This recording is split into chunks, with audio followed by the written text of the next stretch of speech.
শুরু হয়ে গেছে ডার্বির কাউন্টডাউন। আর মাত্র ৪৮ ঘন্টা পর গুয়াহাটির ইন্দিরা গান্ধী ফুটবল স্টেডিয়ামে মুখোমুখি হতে চলেছে দুই চিরপ্রতিদ্বন্দ্বী মোহনবাগান ইস্টবেঙ্গল। মেগা ম্যাচে মাঠে নামার ৪৮ ঘন্টা আগে যুব ভারতী ক্রীড়াঙ্গনের অনুশীলন গ্রাউন্ডে চূড়ান্ত প্রস্তুতি সারছে হোসে মলিনার দল, এবং সেই প্রস্তুতিতে অনুপস্থিত অনিরুদ্ধ থাপা। আপনারা ইতিমধ্যেই জেনে গিয়েছেন যে গতকালের অনুশীলনে চোট পেয়েছিলেন মোহনবাগানের গুরুত্বপূর্ণ মিডফিল্ডার। তার অনুপস্থিতিতে পরিকল্পনা বদল করতে হচ্ছে বাগান কোচকে। বুধবার জানা গেল প্রায় 10 থেকে 15 দিন মাঠের বাইরে থাকতে হবে অনিরুদ্ধ থাপাকে। তারপরেই হয়তো রিহ্যাব করে মাঠে ফিরতে পারবেন তিনি।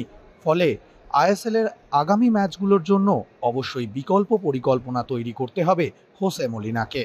আজকের অনুশীলনে যেটা দেখা গেল তাতে বোঝাই যাচ্ছে যে অনিরুদ্ধ থাপার পরিবর্ত হিসেবে সাহাল আব্দুল সামাদ এবং দীপক টাংরিকে প্রস্তুত রাখছেন হোসে মলিনা। পাশাপাশি গ্রেগ স্টুয়ার্ট সম্পূর্ণ সুস্থ। শেষ কয়েকটা ম্যাচে স্টুয়ার্ট যখন মাঠে নেমেছিলেন তখনই সচল হয়েছিল মোহনবাগানের মাঝমাঠ। ফলে ডার্বির মতো গুরুত্বপূর্ণ ম্যাচে অবশ্যই মলিনা চাইবেন স্টুয়ার্টকে মাঠে নামাতে। আজকের অনুশীলন দেখে বলাই যায় বড় ম্যাচে ইস্টবেঙ্গলের বিরুদ্ধে অবশ্যই স্টুয়ার্টকে দলে রেখেই শুরু করতে চাইবেন মোহনবাগান কোচ।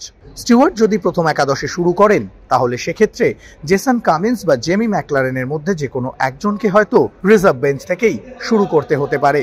অন্যদিকে দিমি পেট্রাতস সম্পূর্ণ সুস্থ না হওয়ায় তাকে কিন্তু পরিবর্ত হিসেবেই ব্যবহার করার কথা ভাবছেন হোসে মলিনা।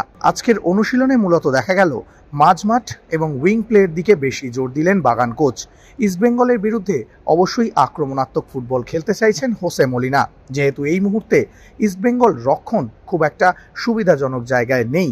সেক্ষেত্রে অবশ্যই বড় ম্যাচে দ্রুত গোল তুলে নিতে চাইবেন হোসে মলিনা। ফলে অনুশীলন দেখে বোঝাই যাচ্ছে লিস্টন কোলাস ও মনবীর সিংদের উপর বাড়তি দায়িত্ব থাকছে। পাশাপাশি আপুইয়ার পাশে সাহাল আব্দুল সামাদ খেললে অনিরুদ্ধ থাপার অনুপস্থিতি ঢেকে দিতে হবে তাদের। ফলে বড় ম্যাচের আগে অবশ্যই গুরু দায়িত্ব বাগান ফুটবলারদের উপর। এখন দেখার সমস্ত কিছু গুছিয়ে নিয়ে মেগা ম্যাচে শেষ হাসি হাসতে পারে কিনা সবুজ মেরুন ব্রিগেড।